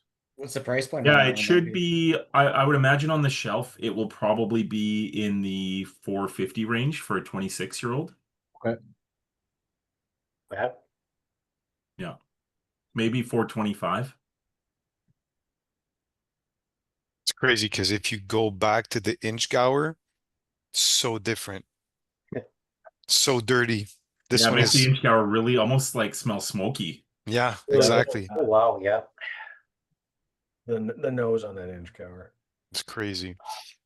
I mean, for me, this might be the most balanced one. It's simple, but it's the most balanced one for me.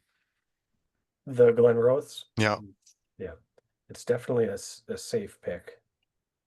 Well, we're 6 months in to the year, and Inchgower is still taking #1 for the year for my top bottle. Yeah. That's Oh, It's a bold statement.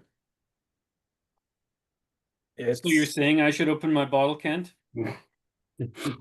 Can't say you should buy 3 You should more. bring it here and we will open it for you and polish it off clean. It's a It's a one good night one. stand. One night, the one first- fire.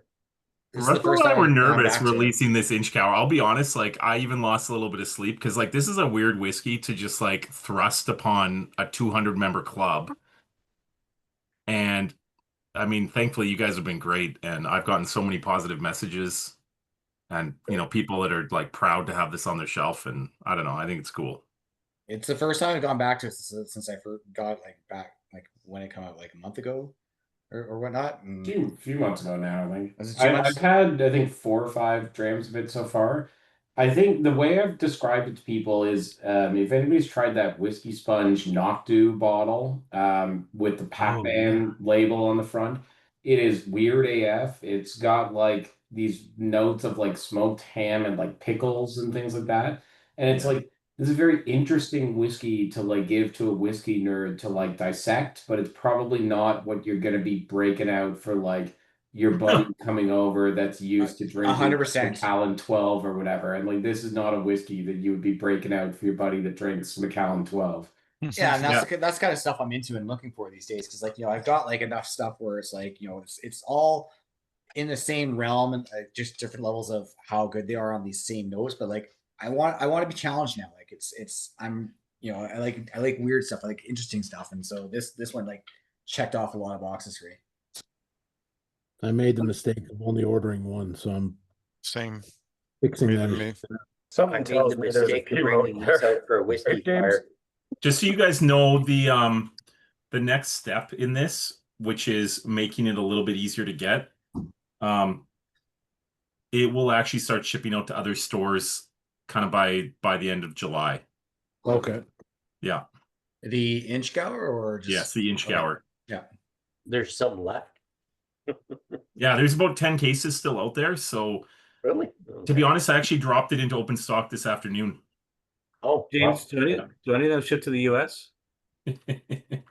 James, Not one legally. guy, he might be able to help you out with that. Yeah, if I was gonna say, please send me a DM if you're in the US and you're trying to get your hands on a bottle, and we can probably figure something out. Yeah, I think we started a conversation back in May, but I didn't want to bother you. I didn't want to. No, please I'll do. send a follow up tomorrow. Though. So hey, Reggie, if he doesn't help you out, hit me up. He'll help you out. Appreciate it, guys. Yeah, I can help you out for sure. Yeah. It's harder and harder these days, right, Reggie, to get things down there? You know what? I might even have to just take a drive across the border just to ship it to you. I'm But gonna have to start flying Reggie his kits. yes. Actually, Yeah. Come up to That's why I get Buffalo, this Reggie. I'll just huck it over the He's a Niagara River. diehard NWO fan, just can't get stuff. My boys are in Montreal today. They were in Quebec all week, and they're in Montreal today. They come home on Sunday. Yeah. I didn't feel right having them mule me back some whiskey though. Oh shit, where'd Casey go? We need him. Oh, he's He's there. He's still just here. on camera. Yep. Lurking. he's in the sauna probably. Reggie, just jump on a plane and come up here for the end of the month. Oh, Come yeah. up to the Where are whiskey you? fire Are you on near the Edmonton? 26th. Are you in Edmonton We're as well? neighbors, me and Kent. Where are you again, buddy? Well, Russell and I live about 8 minutes apart. That's like Edmonton, though, right? Like Yeah, Yeah. Edmonton. above Yeah. Montana or something. Yeah. Yeah, no, It's and then- beautiful up here. yeah. There's oil wells sure it and is. Yeah. refineries. It only gets better the farther north you go too. Tundra. Well, you know, the problem is you get past Edmonton, then you got those Fort Mac guys, and you know Yeah, you just gotta watch them. That's fair. That's fair. it is very a lot of trouble up north. It depends on the level of craziness you want. Oh, they're all good guys up north. They are awesome guys. Oh The yeah. malt maniacs. Yeah. All right. Well, the time has come. We've got through 8 whiskeys, which I feel like is a record for us. It's a lot. Nobody, No. it doesn't appear, well, nobody with There their was camera I currently think on. there has was fallen out of their one where chair. we had like something absurd, like 9 or 10, like there were like bonus drams on the end or something. Yeah, I think so. Yeah, you can add a lot of fillers in there. Yeah. Well, I was going to But say, you know what? It's still it's still a lot of work for me to do. Even if they're fillers, it's a lot of bottles to put them in. Sounds like a good idea, but it's not a good idea. I got to say, Appreciate nobody you, with their camera on has fallen out of their chair. So that's good. Not For yet. those of you with your camera off, I don't know. 8 was a great number. All right, so let's see if I can relaunch this poll here. There we go. Oh, now you want us to decide. Oh, Yeah, man, get it's to almost work. like we should divide this into the first 3 versus the last ones. I agree with that. Yeah. Can we do that? Because it'd be hard to pick a. Okay, hold on. You're gonna Sorry. I mean, I'm going for BenRiach, of course. This will Yeah, give I you went some back time to to try to chug get down First the three, next I'm three. interested to see what You guys go everyone back thinks to that about. Macallan. It's held up, I think, better than the BenRiach has. So But they're I've been circling back around since I showed up late, and this is just the Macallan here. But BenRiach smells like celery now. yeah, I wasn't wowed by the BenRiach, but maybe give it some more time. I like that BenRiach. It's I go back crazy to how they BenRiach. changed. The nose Yeah, is like it's still great. Let's be mango clear. high chew. Like the mango high chews. It's just like that's Oh, all I'm yeah. getting from it. It's a great tasting now. That's the best smelling celery I've ever smelled. Yeah, I know it's the Macallan. There's just there's of the first 3. Yeah, it's just they just don't make it like this anymore, and it's sad. Excuse It is sad. So next time, Russell, though, I want a 1968. So, is Just, that a just, birth year, Ken? just putting in my request, you know. I got plenty of 1968s. Yeah, I'm I gonna got a be 1968 you can open next time I'm over, Ken. Well, beautiful. Tomorrow, I'm gonna right? be hitting you up for a 1979 bottle of something I for my can't come 50th tomorrow. for my I 50th. know you're So working. Who's saying the Something else. 79? Jay? me, yeah, I'm born in 79, so I need a bottle for my 50th. So Russell and I are 81s. Yeah. Yeah. Solid year. There's a lot of 81s out there. Yes. 81. Yeah, I was gonna say like 81 to 83, you probably just have like a glut of releases as they just, You would clean think shit it's in the been whiskey slim law. pickings. Freaking 81. You guys are just babies. Oh man. 89 I here. feel so old sometimes Yeah. when somebody said 1991 was their birth year. Yeah, that would be me, Russell. Oh I was man. I gonna was say like, oh we've got boy. somebody younger than that in some of the groups. I feel Oh, like for there's a sure, for 99 sure. in one of the groups. Like, Yeah. that's my birth Babies. year. I'm Ain't like, even oh, legal to 91. drink. Damn, I feel old. yeah, I'm the old man.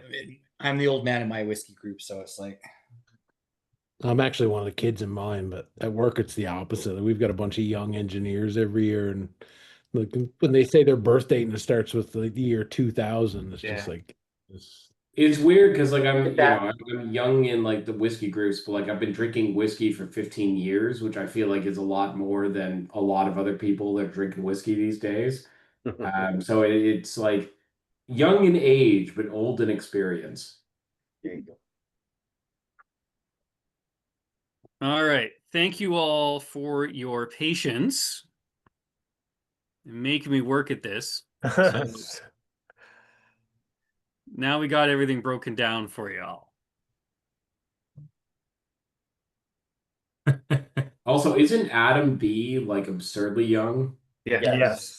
Yeah, and he's probably drank way more whiskey than I have. Yeah, probably, I but think he's drank more whiskey than many of us put together. probably at the more same more time. different. He's probably tried a lot of different whiskeys, but I feel like Colin, you've probably drank a lot more whiskey.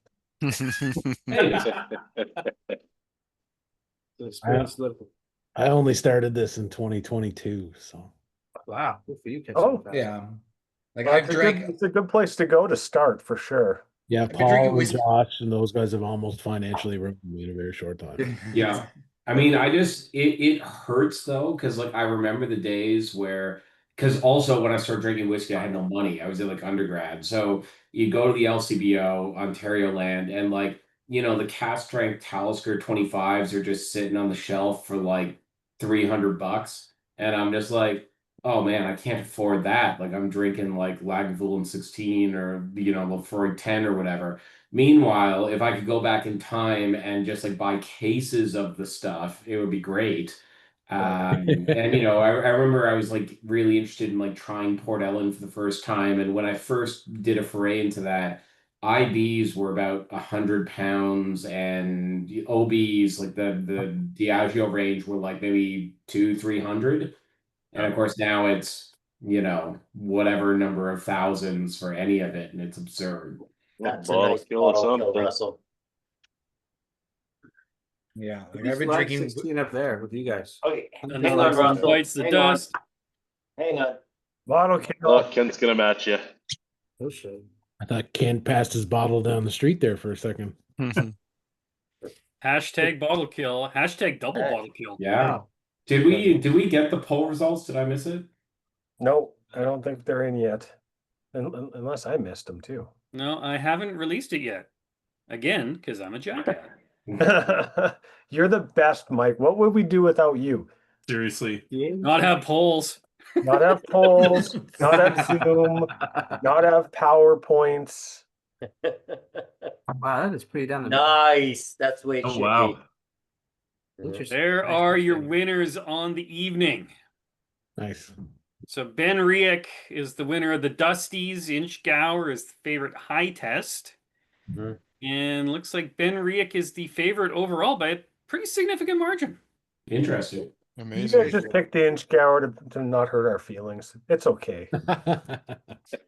We're Well, I at gotta 'em. tell you, like We're when adults, we we were can putting all of handle this together, figuring out the lineup, I would not have put my money on a BenRiach.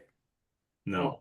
A 40% No, I thought it was gonna be thin. BenRiach that we didn't actually know how old it is. Yeah. It was really close for you between that and the Macallan, but like it was just like it just edged out. I like the nose of the Macallan more, but the palate on the BenRiach was like, yeah. The Glen Mhor really let me down. I kind of think I was expecting the moon with that one. I feel like Glen Mhor has let me down a number of times. The only Glen Mhor bottle I've ever truly loved is this like dusty 8-year-old that was at Feathers Pub that I know Adam Bridner had like posted a picture of. That was a great bottle. And in fact, I think that might have been a weird labeled G&M bottle, but I don't think I've ever had one of these old dusty Glen Mhors that I've been wowed by. Yeah. Like it's not Well, bad. there's a Like reason these distilleries drinks. It just drinks like very subtle and like this is something like I would like drink as a daily drinker. It just reminds me of my grandpa. Like this is something my grandpa probably did drink, but it's just like it's not rough rounded edges. It's like very subtle and just like a straightforward whiskey, but it's not like blowing my pants off. Yeah, it was indeed a G&M. I'll post a whiskey-based link in the chat there. But yeah, it's that guy. It's some 8-year-old dusty G&M bottling. That was at 57%. That was a great bottle. Well, I'm glad we started with the Glen Mhor and not finished with it. Yeah. That being said, I was very happy with it. So It was great, but like when you're put up against all these other bangers, it's like, well, somebody's got to lose. Yep. And the Glen Mhor, I don't think was my least favorite. Well, Russ still has some. he's got a lot. All right, Kent, you're in good shape. All